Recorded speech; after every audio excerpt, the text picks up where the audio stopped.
Hello friends, ನೀವೇನಾದರೂ ಮನೇಲಿ free time ಇದ್ದಾಗ ಅಥವಾ ಏನಾದರೂ ಸ್ನ್ಯಾಕ್ಸ್ನ ಮಾಡಬೇಕು ಅಂದ್ಕೊಂಡಾಗ ತುಂಬಾ ಈಸಿಯಾಗಿ ಮಾಡುವಂಥ ಒಂದು ಕ್ವಿಕ್ ಸ್ನ್ಯಾಕ್ಸ್ ಅಂತಲೇ ಹೇಳ್ಬೋದು. ಟೀ ಜೊತೆಗೆ ಒಳ್ಳೆ ಕಾಂಬಿನೇಷನ್ ಇರುತ್ತೆ. ಬನ್ನಿ ನೋಡೋಣ ಹೇಗೆ ಮಾಡೋದಂತ ತೋರಿಸ್ಕೊಡ್ತಾ ಇದ್ದೀನಿ. ನೀವು ನೋಡಿರ್ಬೋದು ಅಂಗಡಿಗಳಲ್ಲಿ, ಕಿರಾಣಿ ಸ್ಟೋರ್ಗಳಲ್ಲಿ ಈ ಥರ ಸಂಡಿಗೆ ಸಿಗುತ್ತೆ. ನೀವು ಯಾವ ಕಲರ್ಸ್ ಬೇಕಾದರೂ ತೊಗೊಳ್ಬೋದು, ನಿಮ್ಮ ಇಷ್ಟ. ಸೊ ನಾನು ಮಿಕ್ಸ್ ಆ್ಯಂಡ್ ಮ್ಯಾಚ್ ಕಲರ್ಸ್ನ ತೊಗೊತಿದ್ದೀನಿ.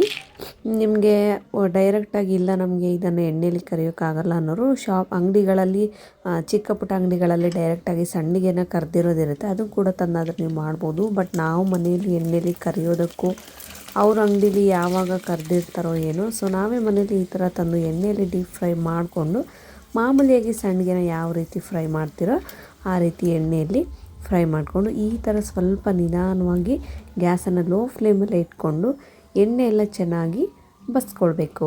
ನೋಡಿ, ಎಣ್ಣೆ ಥರ ಇರಬಾರ್ದು, ಚೆನ್ನಾಗಿ ಎಣ್ಣೆ ಬಸ್ಕೊಳ್ಬೇಕು. ಎಲ್ಲ ಸಂಡಿಗೆನೂ ನಾನು ಇದೇ ಥರ ಗ್ಯಾಸನ್ನು ಮೀಡಿಯಮ್ ಫ್ಲೇಮ್ನಲ್ಲಿ ಇಟ್ಕೊಂಡಿದ್ದೀನಿ. ಎಣ್ಣೆ ಕೂಡ ಮೀಡಿಯಮ್ ಆಗಿ ಕಾಯಿಸ್ಕೊಂಡಿದ್ದೀನಿ. ನೋಡಿ, ಈ ಥರ ಚೆನ್ನಾಗಿ ಎಣ್ಣೆ ಎಲ್ಲ ಬಸ್ಕೋಬೇಕು. ಎಣ್ಣೆ ಥರ ಇದ್ದರೆ ತಿನ್ನುವಾಗ ಚೆನ್ನಾಗಿ ಅನಿಸೋದಿಲ್ಲ ಅದು. ಸೊ ಖಂಡಿತವಾಗ್ಲೂ ನೀವೇನಾದರೂ ಮನೇಲಿ ಇದ್ದಾಗ ಈವ್ನಿಂಗ್ ಸ್ನ್ಯಾಕ್ಸ್ ಮಾಡಬೇಕು ಅಂದ್ಕೊಂಡಾಗ ಈ ಥರ ಸ್ನ್ಯಾಕ್ಸ್ನ ಮಾಡಿ ನೋಡಿ, ಸೂಪರಾಗಿರುತ್ತೆ. ತುಂಬ ಈಸಿ ರೆಸಿಪಿ ಅಂತಲೇ ಹೇಳ್ಬೋದು. ಕ್ವಿಕ್ ಆ್ಯಂಡ್ ಈಸಿಯಾಗಿ ಕೂಡ ಮಾಡ್ಬೋದು. ಸೊ ಮಕ್ಕಳಿಗೆ ಟೀ ಜೊತೆನೋ ಅಥವಾ ನೀವು ಕಾಫಿ ಜೊತೆನೋ ತಿನ್ನಬೇಕಂದ್ರೆ ಸೇಮ್ ಇದು ಚುರುಮುರಿ ಸ್ಟೈಲೇ ಬರುತ್ತೆ, ಸೂಪರಾಗಿರುತ್ತೆ. ಎಲ್ಲ ಸಂಡಿಗೆನೂ ನಾನು ಇದೇ ರೀತಿಯಾಗಿ ಎಣ್ಣೆಯಲ್ಲಿ ಬಿಸಿ ಮಾಡ್ಕೊಂಡಿದ್ದೀನಿ. ಈಗ ಎಲ್ಲದನ್ನೂ ಒಂದು ಪ್ಲೇಟಿಗೆ ಎಣ್ಣೆ ಚೆನ್ನಾಗಿ ಎಲ್ಲ ಬಸ್ಕೊಂಡಿದ್ದೀನಿ. ನೋಡಿ, ಎಲ್ಲ ಎಣ್ಣೆ ಚೆನ್ನಾಗಿ ಒರೆಸ್ಕೊಂಡು ಒಂದು ಪ್ಲೇಟ್ಗೆ ಹಾಕ್ಕೊಳ್ತಾ ಇದ್ದೀನಿ. ಈಗ ಇದನ್ನು ನೋಡಿ ನಾನು ಯಾವ ರೀತಿ ಕಟ್ ಮಾಡ್ಕೊಳ್ತಿದ್ದೀನಿ ಅಂತ.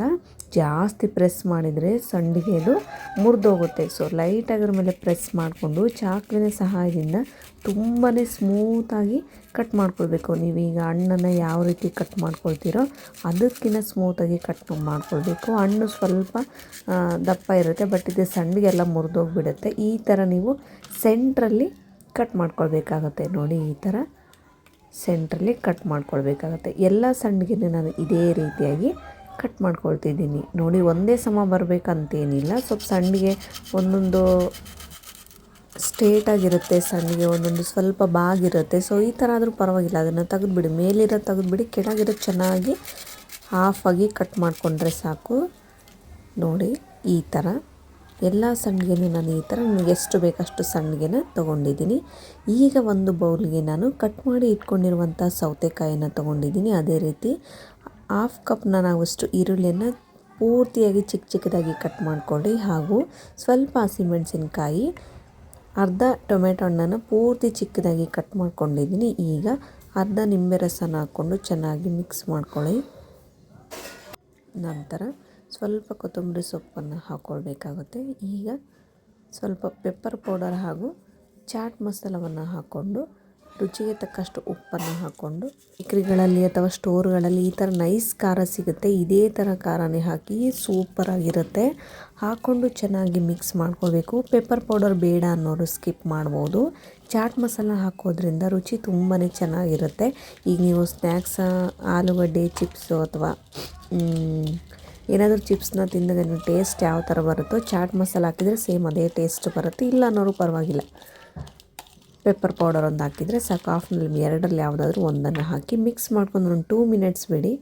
ಈಗ ನಾವು ಕಟ್ ಮಾಡಿ ಇಟ್ಕೊಂಡಿರುವಂಥ ಸಂಡಿಗೆನ ಒಂದು ಪ್ಲೇಟಿಗೆ ಆರ್ಗನೈಜೇಷನ್ನ ಮಾಡ್ಕೊಳ್ಳಿ. ನೋಡಿ, ಸೇಮ್ ನಾನು ಯಾವ ರೀತಿ ಕಟ್ ಮಾಡ್ಕೊಂಡಿದ್ದೀನೋ ಇದೇ ಥರ ಕಟ್ ಮಾಡ್ಕೊಳ್ಬೇಕು ನೀವು ಕೂಡ.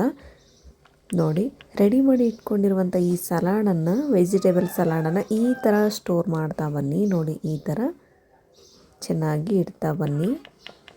ನಿಮಗೆ ಜಾಸ್ತಿ ಬೇಕಂದರೆ ಜಾಸ್ತಿ ಹಾಕ್ಕೊಳ್ಬೋದು, ಮೀಡಿಯಮಾಗಿ ಬೇಕಂದರೆ ಮೀಡಿಯಮಾಗಿ ಹಾಕ್ಕೊಳ್ಬೋದು. ನೀವು ಯಾವುದೇ ಕಾರಣಕ್ಕೂ ನಿಂಬೆಹಣ್ಣನ್ನು ಮಿಸ್ ಮಾಡಬೇಡಿ. ನಿಂಬೆಹಣ್ಣು ಹಾಕಿದರೆ ಅಲ್ಟಿಮೇಟ್ ಅಂತಲೇ ಹೇಳ್ಬೋದು. ಟೇಸ್ಟ್ ಮಾತ್ರ ಸೂಪರಾಗಿರುತ್ತೆ. ನಿಂಬೆಹಣ್ಣು ನಿಮಗೇನಾದರೂ ಮನೆಯಲ್ಲಿ ಚಾಟ್ ಮಸಾಲೆ ಇಲ್ಲ ಅಂದಾಗ, ಪೆಪ್ಪರ್ ಪೌಡರ್ ಇಲ್ಲ ಅಂದರೂ ಪರವಾಗಿಲ್ಲ, ಬಟ್ ನಿಂಬೆಹಣ್ಣನ್ನು ಮಾತ್ರ ಮಿಸ್ ಮಾಡಲೇಬೇಡಿ. ನಿಂಬೆಹಣ್ಣು ಹಾಕಿದರೆ ಒಳ್ಳೆ ಟೇಸ್ಟ್ ಕೊಡುತ್ತೆ ನಿಮಗೆ.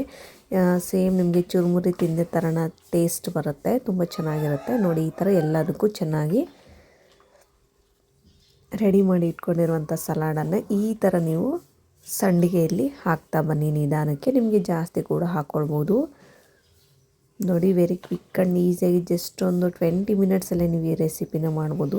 ಟೇಸ್ಟ್ ಮಾತ್ರ ನಿಜವಾಗ್ಲೂ ಹೇಳಿದ್ನಲ್ಲ, ನೀವು ಒಂದು ಸಲ ಟ್ರೈ ಮಾಡಿ ನನಗೆ ಹೇಗಿತ್ತು ಅಂತ ನೀವು ಕಾಮೆಂಟ್ ಮೂಲಕ ತಿಳಿಸಿ. ಈ ಥರ ನೋಡಿ, ನಿಮಗೆ ಯಾವ ಕಲರ್ ಬೇಕೋ ಆ ಕಲರ್ ನೀವು ತೊಗೊಳ್ಬೋದು. ಈಗ ನಾನು ಇದೇ ಥರ ಎಲ್ಲ ಸಂಡಿಗೆಗೂ ಈ ಥರ ಸಲಾಡ್ನ ತುಂಬಿದ್ದೀನಿ. ಈಗ ನೋಡಿ ಎಷ್ಟು ಚೆನ್ನಾಗಿದೆ ಅಂತ. ಮೇಲೆ ಬೇಕಿದ್ದರೆ ನೀವು ಸ್ವಲ್ಪನೇ ನೈಸ್ ಖಾರವನ್ನು ಉದುರಿಸ್ಕೊಳ್ಳಿ. ಎಕ್ಸ್ಟ್ರಾ ಟೇಸ್ಟ್ ಬೇಕಂದರೆ ನೀವು ಕೂಡ ಮೇಲೆ ಹಾಕ್ಕೊಳ್ಬೋದು. ಖಂಡಿತವಾಗ್ಲೂ ಈ ವಿಡಿಯೋ ಏನಾದರೂ ನಿಮಗೆ ಇಷ್ಟ ಆಗಿದ್ದರೆ ನೀವು ಒಂದು ಸಲ ಈ ಕ್ವಿಕ್ ಆ್ಯಂಡ್ ಈಸಿಯಾಗಿರುವಂಥ ಟೀ ಜೊತೆ ಮಾಡುವಂಥ ಒಂದು ಒಳ್ಳೆ ಸ್ನ್ಯಾಕ್ಸನ್ನು ಟ್ರೈ ಮಾಡಿ. ನಾನು ಕೂಡ ಟೇಸ್ಟ್ ಮಾಡಿದೆ, ಸೂಪರಾಗಿತ್ತು ಟೇಸ್ಟ್ ಮಾತ್ರ. ಖಂಡಿತವಾಗ್ಲೂ ನೀವು ಕೂಡ ಒಂದು ಸಲ ಟ್ರೈ ಮಾಡಿ. ಹೇಗಿತ್ತು ಅಂತ ನನಗೆ ಕಾಮೆಂಟ್ ಮೂಲಕ ತಿಳಿಸಿ. Thank you.